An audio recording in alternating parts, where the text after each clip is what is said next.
You went and procured to Kano while we needed attack helicopters. Chadians went there with only 2 attack helicopters. Right now, the Joint Task Force you are talking about have only 1 helicopter. We are talking about them in Sokoto, Kebbi now. We are talking about them in Niger. They are going to Plateau. They are drawing the 2nd cycle. The main purpose of government is security and welfare of its citizens. It's there in our constitution. We cannot change it. So everything should be focused on security. Because if we say it's Borno today, and we need to discuss it slightly, saying that we should talk about it in 2 minutes, it will one day get to Kano. So, Mr. President, this is an occasion where the Senate must be responsible. We should stand up to the occasion and demand. The the Senate President before, Senator Amelan, during his tenure, 3 times, we set up a committee. And at one time, we invited everybody. We pushed, and you were the chairman appropriation then, and we pushed the government to approve 809 billion to procure the Tucano. But it was wrongly used. You went and procured Tucano while we needed attack helicopters. If we have attack helicopters around that area now, this Boko Haram will not even go there, because the Chadians went there with only 2 attack helicopters. Right now, the Joint Task Force you are talking about have only 1 helicopter. Let's ask the government to do the right thing. And I'm sure that if we tell the president, ho-ha, what to do, he will do it. He will do it. So let us stand up and say that we are just approving a borrowing, about 2.2 billion, to fund the budget. What budget if we are not secured? The story is we don't have enough boots on the ground. So we need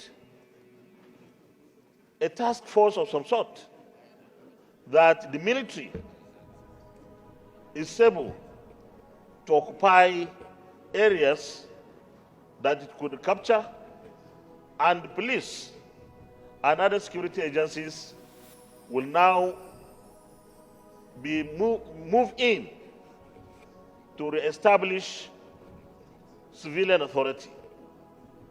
Mr. President, Boko Haram was defeated at one point almost completely. Some will say technically defeated. But what is important to an average citizen is not technically or completely. Our citizens, our indigents need safe and secured towns and cities and hamlets. It is sad that we are talking about this issue in spite of the spirited efforts by the government and the armed forces of Nigeria and all other security agencies involved in combating the menace of insecurity. Time was when the activities of Boko Haram was literally wiped out or decimated. But we will continue to have this recurring decimal in Borno in particular, and then in some other parts, other forms of insecurity activities taking place. Mr. President, like he rightly pointed out, there was a time that this thing was literally nipped in the bud. But unfortunately, I think that what we failed to do was taking some proactive measures to ensure that these insurgents did not come back to the cities. At a point, the idea of holding forces was mooted, in which it was agreed that a special force be trained specifically to hold the liberated areas where Boko Haram activities were taking place. But unfortunately, Mr. President, as it were, nothing of that nature has happened. And so it becomes very easy for Boko Haram and its agents to come back to areas that have been liberated by our armed forces.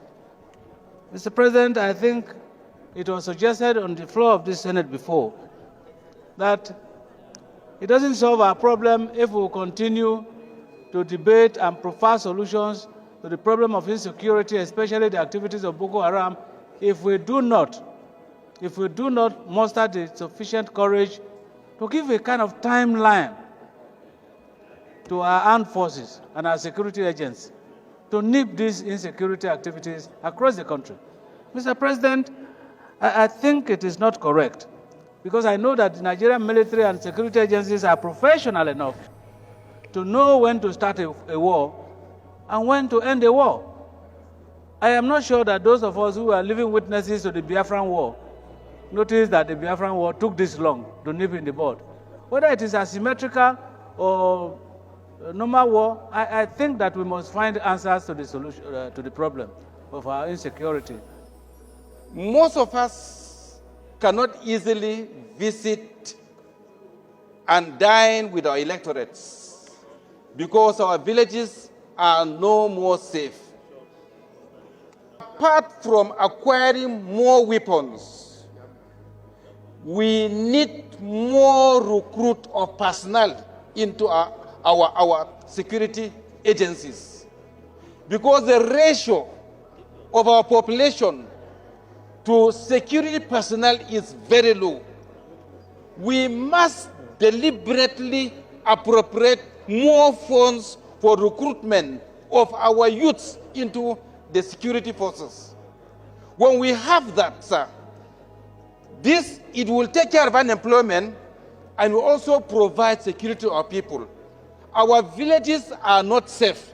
And if our electors are not safe, we are not safe too, sir.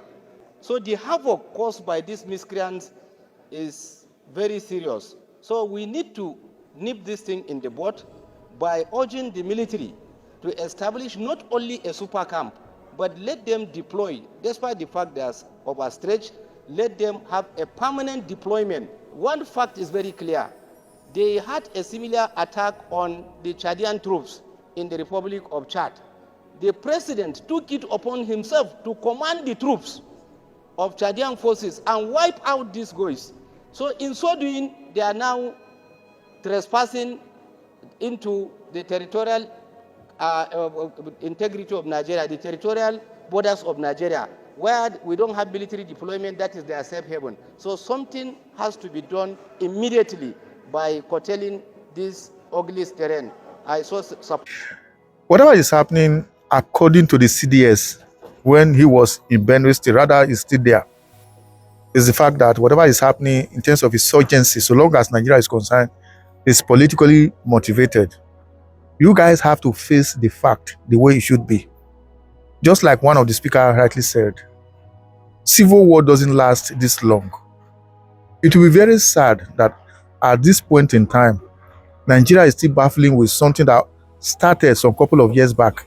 And as at the time these Boko Haram were created, most of these people that created it never believed it would turn out against them and that of the nation.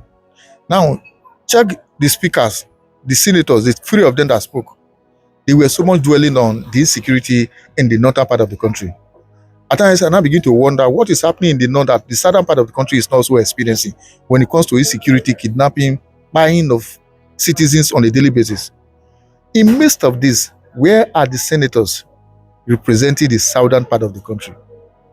If it were to be a situation whereby they are talking about the endorsement of Mr. President for 2027 general election, you will see them taking the front row, shouting on top of their voice as if their life depends on that.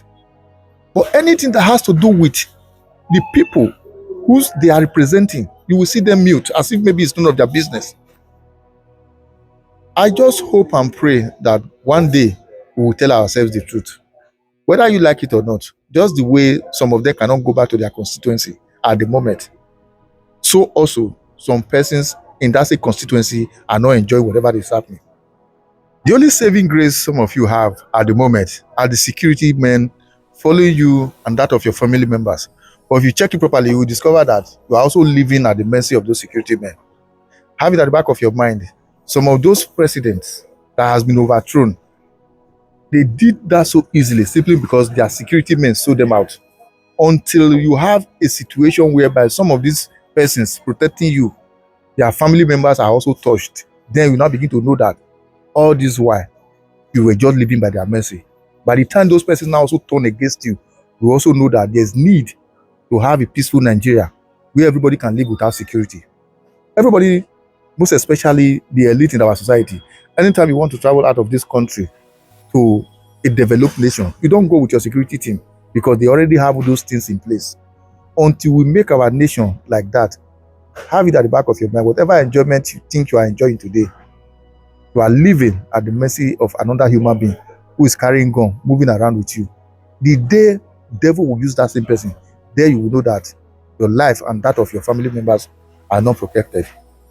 Anyway, whatever you think, drop your comment in the comment section. Once again, share and follow the page. Thank you as you do so.